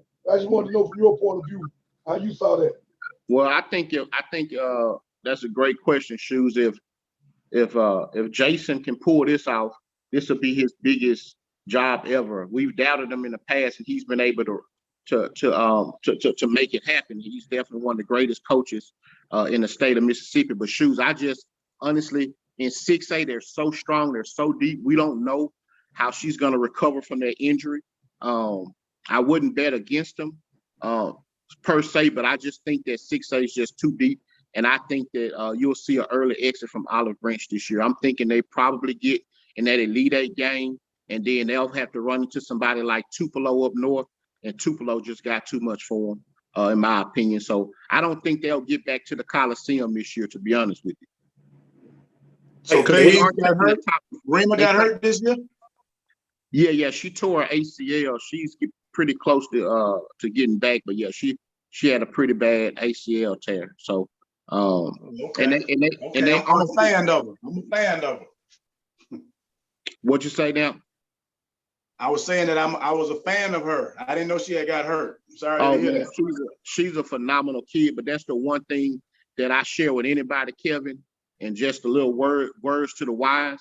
That kid is a phenomenal, I'm talking about an all-American academic student athlete. So she's going to be garnering attention from a lot of prestige schools. And so oftentimes, we want to crown a lot of these young athletes, girls and boys, and crown them early. And we all know that you're just one injury away from your career being gone. But if you handle your books and do the things that this kid has done, I mean, she's high academic. I mean, she's high 4.0, high ACT score. So, and just an overall really, really good kid. So shout out to her mom, Angela, who's done a phenomenal job raising this kid. She can go anywhere in the world and be successful. So that's important to me. And so, but no, I don't think if we're taking the top 4 like we've been doing in the state or whatever, I don't think they'll make it back this year. Shoes, to answer your question. Tisha Mingo has got a kid, Reese Moore up north, who's been doing her thing. Man, she's had a couple of 30-point games this season. She's really been playing well up north, and Tisha Mingo just been kind of following. Big girl? Huh? Is that the big girl? No, the big girl is Claire Garland. Reese is that sophomore kid. She's been kind of carrying the load offensively for Coach Middleton. I know we had them on the show last season, but yeah, the kid that's going to UT Martin is who you talking about, Talante. Yeah, her name is Claire Garland. Pretty good. They're pretty good. I like that. Yeah, they should be. Let me ask Cord, you heard Eddie, what he said. I mean, you're a North guy. I mean, talk to me, you know, about what he said about Olive Branch and all like that. You know, we're gonna let you he had Olive Branch number 4, right? Right here. Yeah, I did. I had him number 4. So what was your reason to put him number 4 if you put Harrison Central number 1? Well, I just think that with Addison Howe and Raymond Peggies, I think they're the only 2 kids that you have. I think something's got to be said about Jason Thompson, man. I just think he's such a good coach. I've bet against him so much in the past, and you know, years that you think Olive Branch, somebody gonna knock him out, and they find a way to get it done. So I just think I'm betting more on him than anything in his experience with making it to the big house. But let's just be honest: if Addison Howe's the really only player that you can, because we don't know how Raymond's gonna come back. Like you said, Shoes, we don't know if she's gonna be the Peggies that we saw torch the Coliseum up last year. And so the reason I had him number 4 is strictly the reason why Alabama Crimson Tide held number 1. If Jeff Roberts, the quarterback, and Talante running back, and Shoes, the whole offensive line, you know, you just know they're gonna be good. But I think I got a big offensive line. He be bigger than me. That joker, the whole offensive line, Shoes. That's what I say. He's the whole offensive line. But no, I just think the other teams have gotten better, and they've gotten in some transfers that's gonna make a difference. You know, Gulfport is a sneaky team too, that I think Brooke and I don't think they're scared of Harrison Central. You know, they believe that they can beat them. So the Odell sisters, Michael and the twins, Michael and Madison Odell are dynamic, man. And even the Madison is a lot better than I originally thought she was.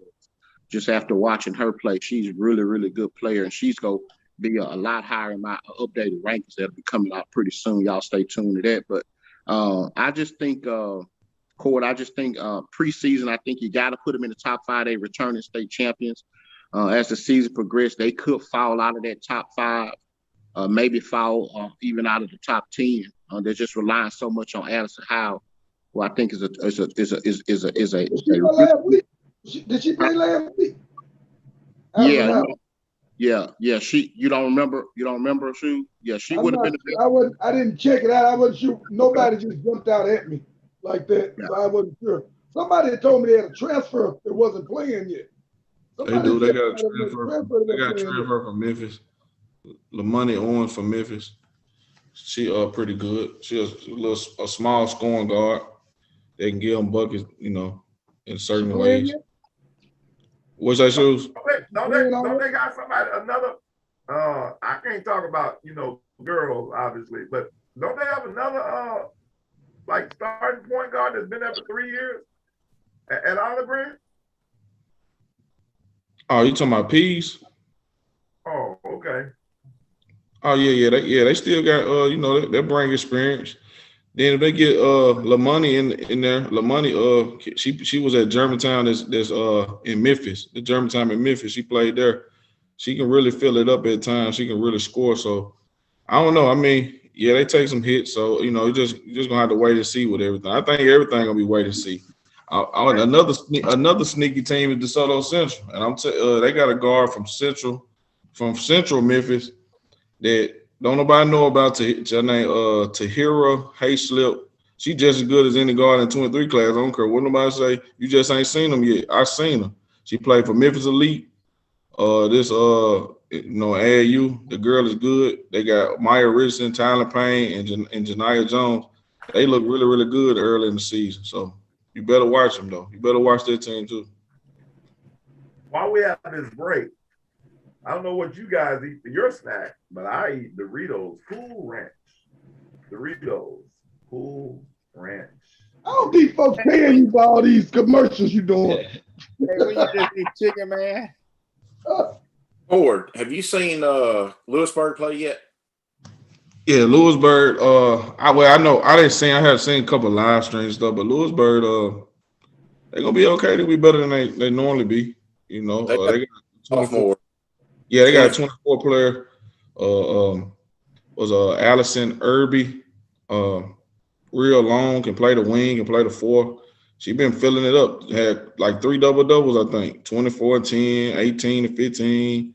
She been working hard, training in the gym. So I see her making huge strides this year too. She good. The one that impressed me the most was Allie Carroll. She's 5'11". I didn't know who she. I wasn't familiar with her, but I don't think she really stood out last year. But I heard they looking real, more impressive than they normally have. Oh yeah, she looked really good. She and she said she don't even play AAU nowhere at all. So yeah, no, I haven't heard. Yeah, I didn't know who she was. She could play. Probably play softball too, though. That hurts a lot of them Y'all kids. can't be recruiting on a show like that, man. See, a kid like her probably play softball, so it hurts us, and really can't just get a hold to it sometimes. Well, I was thinking she was a volleyball player too. I know Eddie was just touching on how we got to deal with football on the boys' side, but Belmont on that situation right there, they're dealing with volleyball issues, and they got 2 other ladies that are not playing basketball. They're going right into travel volleyball. If they had them, you're talking about 6 foot, 6'1", 2 other very athletic girls that Belmont could have on that team, but they're sticking with volleyball right now. Yeah. Oh, wow. Multi-sports definitely makes a big difference early in the season. Let me say this too before I talk about Inglemoor. My phone may go out. Man, it's some really bad basketball too. I mean, let's just be honest. Y'all know I'm a proponent for Mississippi, but I've seen some really bad basketball early on. I ain't gonna call no names. I ain't gonna call this high school coach out, but it's embarrassing. Shoes does my rec league basketball games, and when the little kids have to shoot free throws, he has to put them in a position where red, green, red, red, green, red. And there was a referee in a high school game who had to position some high school kids several times, and they couldn't line up for a free throw. And it's embarrassing that we've got high school girls basketball being so far behind. And it's just, one time they did a 1-and-1, and they shot the 1+1, and the girls flew down. You know how they do in the rec league shoes on 1-and-1? They flew down the gym. Flew down the other end of the court. I mean, listen, there's I just told you, some great high school coaches in the state of Mississippi, some great ones, but it's some damn bad ones too. I mean, it's embarrassing that you've got high school kids that don't know how to line up for free throws. So, I mean, I don't care if there is bad high school coaches. It's bad coaches who win championship. It's bad coaches who win championship. Let me ask you guys this, since you mentioned that, Eddie. What do you think? Let's deal with the city of Jackson, where years ago you had people like the great Juanita Ward. Who are some other players that came out of Jackson? Shoes and Eddie. Or Shoes, Eddie got off. Who's another star that came out of the city? Who? With the 3 girls that went to Merle, Shoes, the 3 sisters. Yeah, the Rogers girls. The Rogers girls. They actually Tamika Reed's teammates in high school in Merle. Tamika was on that high school team also. A lot of people don't know she actually signed with Southern Miss. Okay. But you had the Rogers girls and the Ebony Felder girl that was on that team, the Merle team. The Merle teams were loaded. Well, let me ask you guys this. What is it going to take? And I know I don't know how it is down on the coast or in the Northeast, but I do know some places take more stock into into little basketball for girls. What do you think it's going to take for the city of Jackson, who really just didn't have very good middle school teams? What do you think it's going to take for us to start developing those kids again at that level on the girl side in Jackson or, in Jackson shoes? Man, people always say stuff like that and what's wrong with somebody, man, everything is cyclical. You're going to be up a while, you're going to be down a while. I mean, it's just a matter right now, the talent is leveled off. So, along with the fact that you got the surrounding suburban areas, which have somewhat better school systems that are appealing to a lot of people to move out to. So and let's say this for a fact. The parents who are able to move their kids out, to the suburban schools also are the parents who have the resources to put into their child's career, training and everything. Whereas you're left in Jackson with a lot of kids who are from lower income families and everything. So not only are now you, a lot of the talent leaving, the talent here doesn't have the resources to necessarily be, to develop like the ones that's leaving the year. So it's just cyclical. I think it's going to still be, it's going to come back around. It always does. It's just going to move around the different sides areas of the state. It'll helpful if they get some decent coaching in middle school. Middle school athletics and JVS has always been up and down, hit and miss. You got some pretty decent boys coaches at times. You've had some pretty decent girls coaches at times, but for the most part, it's not like rec ball in middle school. So it's truthfully, the high school coaches have done a great job of developing the raw talent they've gotten. So and that's just what they got to do. They just got to work to develop the raw talent. I got a question, Sue. Or anybody that want to answer. I think like in Memphis, you can hire whoever you want as your basketball coach. I don't know all the qualifications you need, but I know you don't have to be a certified teacher. I think that Mississippi need to maybe, because some of these middle school teams have a coach with no experience on no basketball, nothing. So you put a person that's just a teacher at the school in a position, they don't really know how to run a program or nothing like that, or really ever been around basketball. That's hurting programs throughout the state. True. So, True. I think they need to change the rules on that, some kind of way. They're not gonna go away from needing that certified teachers having certified teachers. I mean, some things we got to know we're gonna have to live with. That's one of the things we're gonna deal with. Mississippi gonna want their certified teachers. Yeah. Eddie, did you hear the question? No, man. Listen, y'all put together and get me a better phone for Christmas if y'all want to. I got a horrible cell phone, so I'll chip in a few bucks and help me out for Christmas, man. What was the question? We definitely will. We like to help the destitute. Let me ask you this, Eddie, because I think you are very equipped, even though you are really ridiculous looking. You do have the ability to answer this question. We were talking about, the city of Jackson and years in the past, they talked about the three girls at Murrah. We talked about the great Juanita Ward. Right now, on the girl side, who's going to be our next star, and what can we do to help develop some of the young kids? I know you have your league, but what can we do to develop the next Juanita Ward from the inner city? Well, did y'all mention LaShondra Barrett? No, we didn't have the names. We knew you had the name. Okay, well, yeah, no, but yeah, I just think that Johanna JoJo dominated Jackson JPS for the past couple of years. Right. And a lot of people know JoJo. She's a phenomenal player, and she's at Callaway, I believe now. So she's probably next up as far as a kid that can be really good in the area. But I think it goes back to coaching. The one middle school game I went to, again, they're just not they're not getting the fundamentals, and I just don't think that a lot of emphasis is being put on the girls when they're 7th and 8th grade. EV, we got 5-minute running clock. 7th grade games, the clock runs the whole entire time, and it's more of like a rec. Like, there's more competition in my rec league than it is in the JPS middle school basketball. So I don't know if that's an athletic director, and I know you're friends with the assistant athletic director as well as myself.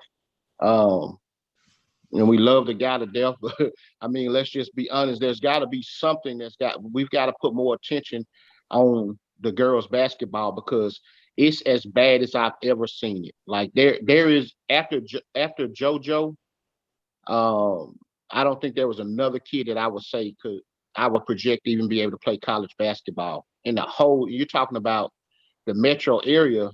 I mean, just JPS itself. You're talking about what, 5,000-6,000 kids probably. So I don't know. I don't have an answer for it. I just think it just goes back to when you've seen areas that are really good, it's because they got good youth sports and middle school basketball being important. So and we're trying to do the best we can with Mississippi Play Sports, provide girls basketball, and we've got some younger kids that are really coming along that's going to be pretty good in the area. But this last wave that just graduated middle school was the worst that I've ever seen. I mean, kids are taking off with the ball, Jeff, in 8th grade. I mean, they're catching the ball at half court and running with the basketball. Like, they haven't even been taught how to properly make a good pass and stuff. And so I don't know, Evie. I don't have an answer for how we change it, but it definitely needs to be changed, and it needs to be changed quick, because Provine is down tremendously. Murrah, Jonas James is down. He's always had some really good teams back in his heyday when he had Courtney and Dominique Brothen and Kiara Jordan. He won state championships with that group. Those kids got some good training and stuff, and they played a lot of them played AAU basketball with me, but they're just not playing basketball, and as a result, the Jim Hills of the world and Forest Hills, their basketball is really suffering, really, really bad. So I don't know how we change that, man, other than, like I say, we gotta be able to get some quality coaches who really concerned about making these kids better. And so that may even go back to what Cordero said when I first got on. Is it because you got 4 and 5 different, you got these middle school coaches, they're coaching track, they're coaching softball. Now at Northwest Rankin, they got all types they got checkers team, hell, they got golf, discus, swimming, marbles. Man, they got every sport you can name, so, and these coaches are just stretched out to the point where I think is they're just trying to get through instead of being able to give the quality that they need, because we're so understaffed, and that may be some of the issues. But again, that falls on the ADs. The athletic directors got to be more in tune and got to care about the well-being of the future of basketball on the girls' side. Right. And to piggyback off of what you said, what I'm saying, I work in education and coaching stuff too. So, I mean, like you said, you are stretched thin, what I'm saying, besides doing like lesson plan. I know a lot of y'all think we just show up and teach, what I'm saying, just show up, don't plan nothing. But it's a lot of stuff that go into it besides just showing up to the job as well. So, like you said, after lesson plan and waking up at 5 o'clock, you got practice from 4 to 6, what I'm saying. You are burnt out, especially going from sport to sport. But I think you kind of answered your question when they said what's killing it. Kids don't really play sports anymore like that. They do all kind of other stuff. They just like to watch TV, talk on the cell phone. So if you're not really interested in playing, besides like, what I'm saying, the girls that like to play AAU and stuff like that, they're more in tune to the sport versus, they might have the ones that just show up to middle school when the season starts. They don't play in the summer ball, they just show up then. So of course you far behind versus the girls who've been playing all summer. So I think it's a little bit of everything that goes into that with you sports period. Before we go into the last geek of the day, there's one question that was another question that we didn't answer. Maybe somebody can answer who knows it. I don't know this question to answer this. It says, what do you guys think about Chaz Otis' upside and his downside? Does anybody know who Chaz Otis is? Yeah, I'm familiar with Chaz. He's in my rankings. He's a kid at Oak Grove. Played with Mebo this summer. He came off the bench last year for Oak Grove, and was, so his minutes last year were not, they were okay, but his role wasn't that great. So he didn't score a lot, but I heard a lot about him. I got to see him this summer. He played really well for Mebo. He can score the ball. He can handle the ball. He's quick. His upside is I think he's got a chance to be a Division I player. Unfortunately, he hurt his knee, tore ACL, or I can't remember exactly what it is, but he's out. He may miss the whole season. He's just a junior this year. He's in the 2023 class. He may miss the whole season. He may be back, in January or somewhere. He's working. I'm in communication with his dad a lot. And I think that was his dad probably asked the question. But he's got a lot of upside. He shoots it okay. He's very quick. Right now, he's kind of like a combo guard. I'm not sure whether he's a 2 on point. From what I got to see of him yet, I'm not sure exactly where he's going to fill out in what position. I think he's going to be really good high school player with a chance to play some Division I ball. At worst, he may end up depending on how he comes back from this injury and what kind of senior he has, he may end up in one of the JUCOs, and it's not a bad thing. It'll give him a chance to get the lead, he's stronger, and he can still get back to D1 from there. He's got a wide window right now. He's talented. He is a talented kid that I like when I got to really watch him this summer.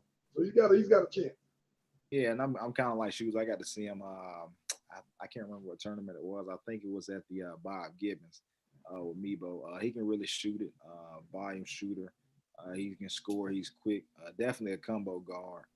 My advice to him, if he is rehabbing an injury, I wouldn't rush back. If you had to sit out the whole school season, I would, and probably just focus on AAU because that's probably going to be more important, offer-wise versus the school season. So I just take my time, I know he probably anxious to get back, but I just take my time, make sure I'm healthy, and then just come back strong. All right. Well, we've come to that point where we're going to have our last geek of the evening. Thank everybody that has tuned in so far. This is the time where you take 45 seconds a minute to talk about whatever you like to talk about as we get ready to close. Again, thanks for everybody jumping on here, all of you. I think it's been a phenomenal show. We've combined the shows, and we'll take feedback from people to see if we need to split the shows up. I kind of like it like this. I don't know about you guys, so we'd like to hear from you. You the people, and and we're gonna try to continue to get bigger and better.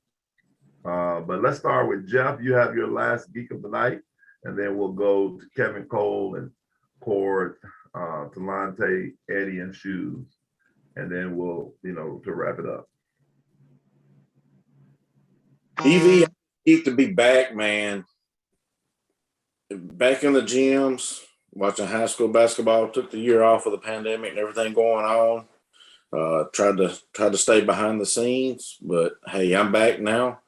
Going to be primarily going to stay in Northeast Mississippi because my work schedule won't do a lot of traveling this year. So, but I'll be in the gyms. I'll be watching a lot of games. Try to see as many different teams as I can, and try to give you as much information as I can. We're so excited, Jeff, to have you back, and we welcome you back with open arms. You're a legend, you're a veteran, and we respect you highly, and you're welcome here. And we're glad to have you part of Talking Hoops in the City, baby. We're gonna have you. You're not gonna be just a guest. You're gonna be a regular. So we need a little color on the broadcast. Go ahead, Kevin. I just pretty much want to just say that, basketball just starting out. A lot of teams are missing, players that's come off the football field. But right now, I would say the hottest player on the coast right now, quiet as kept, is Kendrick Osby. Kendrick then jumped out with like a 25-point game, a 32-point game. So I think Kendrick is probably going to end up being the leading scorer on the coast. Moss Point as a team, I don't know how good they're going to be.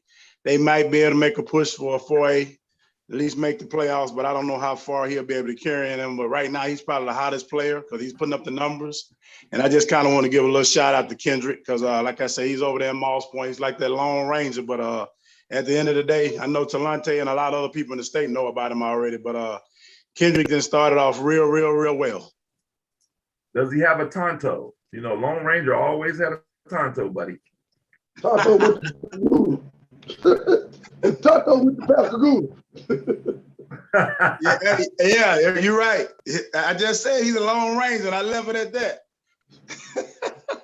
No, I watch the Lone Ranger sometimes. Tonto is still Kimosabi. You know, he always got something to say. Cordarius. My last geek. I want to talk about a former player I coached, Ari Winston. She was at South Haven. She had threes, rubbing down number 18 in the nation. She had 14-8 yesterday. You know, she already got multiple Division I offers right now. So I just want to give her praise and just say shout out to her. You know, a kid that you know, she wasn't ranked as high as I thought she should, but a lot of people now she getting her credit as due. She gonna go higher than a lot of other girls in her class went now because she got the offers that's higher than them. So we're gonna see. I think it's gonna be I told you so situation. So it is what it is. Shout out to her. Huh? Oh. Yeah, you can have that little stoic look on your face all you want, Mississippi Play Sport. He talking about you. You had a rank so low. But anyway, we ain't gonna go there talking that junk. But anyway, don't say nothing. Don't say a word. Don't you say nothing. You right. My time coming. Let me go back to mute. I'm gonna go back to mute. Yeah. Talante. I just want to give a shout out to all the people that came out to the SSP tip off this weekend. Parents, shout out to the coaches, shout out to the players for coming to put on a fantastic show, man. It was a great event. We look forward to keep building. Shout out to my guy Shoes for coming through. You know what I'm saying? I know he had to wake up early and do it. And shout out for y'all for posting on y'all social medias as well and helping us push it. So that's my. I had to fight them deal for you. I had to fight deal all night for you.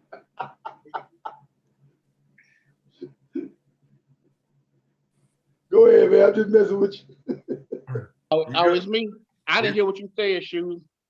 I told him, I had to fight the deer all night coming back from built up business, seeing his event. Oh, yeah. Come on, Kevin Young. Yeah, I'm going to address the comment that Cord thing because I think he was throwing a little shade at my ranking. So I'm going to just say this. My brother, you spoke in future tense.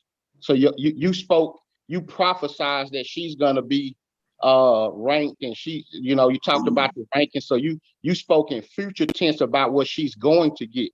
Everybody's path is different, but the people that were ranked ahead of her, they're already where she's trying to get. Next subject. So where she's trying to get, they already there. So she should have already been there too. But anyway, go ahead. What now? She should have already been there too, but that's neither here nor there. Well, that's a whole nother subject. I ain't got nothing to do with that. Do you have a skirt and some pom-poms on? Hey, but the thing is though, she could have been. That's a fight I don't want to imagine, man. Hey, she could have been at the level. She still chose to go to that, and it could be a one and done situation. Well, and it's still that's right. Well, hey, look, like I just said, put your pom-poms up, bro. Nobody want to hear you rah-rah and cheerleading and all of that. I don't want to hear that. But now I had to give her praise though. Yeah. There's a lot of kids like that. Yeah, ain't no doubt. She's a great basketball player. I wish her nothing but the best. What did I have? Oh yeah. So Jones JUCO got 3 early 2022 commits, and Amber Beeman Valencia McPhail, who I saw at the Pontotoc. I'm sorry, I saw her at the Choctaw Central tournament. I'm telling you, from the coast, I don't know if you've seen her. Well, I'm sure you have, Kevin. The Valencia McPhail kid, she's McFall. She's a phenomenal player, and I know she's committed to Jones JUCO as well. She has a tremendous body. She's a kid that's underrated. Since we're talking about underrated kids, she's underrated. Don't a whole lot of people know about her. Where's she from? Moss Point? She's at Saint Martin. St. Martin. Okay. Yeah, I remember. Yeah, I know who you're talking about. Yeah, light-skinned kid, great body, can finish well around the rim. She's not a burner, not really explosive, but she's a kid that can do some great things. She's ranked really low right now in my rankings, but she's a kid that's always been out there, and her name's been out there, but hadn't taken that next step. But Jones did something in them, and who am I to debate anything that Jones JUCO has done? The great Lauren Pittman and Devon and Missy Bilderback has done a tremendous job putting them on the national scene.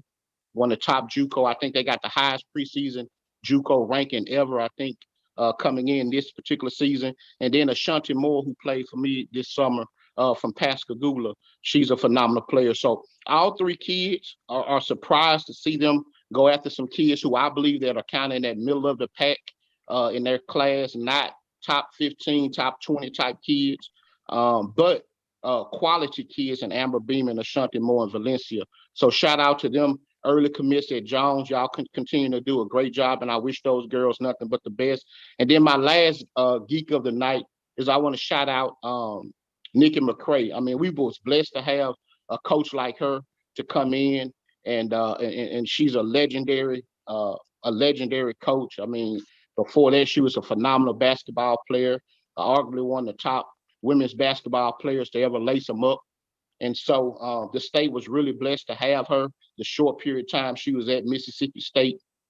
I know health has kind of taken its toll in the midst of, I know EV said 45 seconds, but it's Cordera's fault I done went over because he kind of got me off the left there. But I'm well beyond my 45 seconds. But Nikki McCray, shout out to you. In your fight with cancer. I know there's so many people who have been affected. There's probably not a person that's watching this show, and there's probably not a person that's a part of this podcast that hadn't been affected by cancer in some shape, form, or fashion. We lost legendary Omar Carter, who I know Jeff and Shoes and Talante were close to, as well as myself. So it's serious, and we're praying for Coach Nikki McCray. Just like you won all those battles on the court, I believe that you're going to win that. And just everybody else who's battling that. We really lost a tremendous coach in the state of Mississippi as far as like getting somebody of that caliber. So shout out to you, Coach McCray. Get well. We wish you nothing but the best. And I've enjoyed every conversation that you and I have had and our friendship. So we're praying for you, sister. So that's my last geek, man. Great show again tonight. Appreciate each and every one of you guys. Shoot. Me? Yeah. Well, I've got two things I want to drop. First of all, the first 2 weeks here of the season, I got to see quite a bit of ball. Been to 2 events, so quite a bit. And man, I just got to say, I think this is going to be one of the most tumultuous seasons we've, as far as just, everybody knocking everybody off, everybody, no stand, nobody just jumping out and running away with in the rankings or anything like that.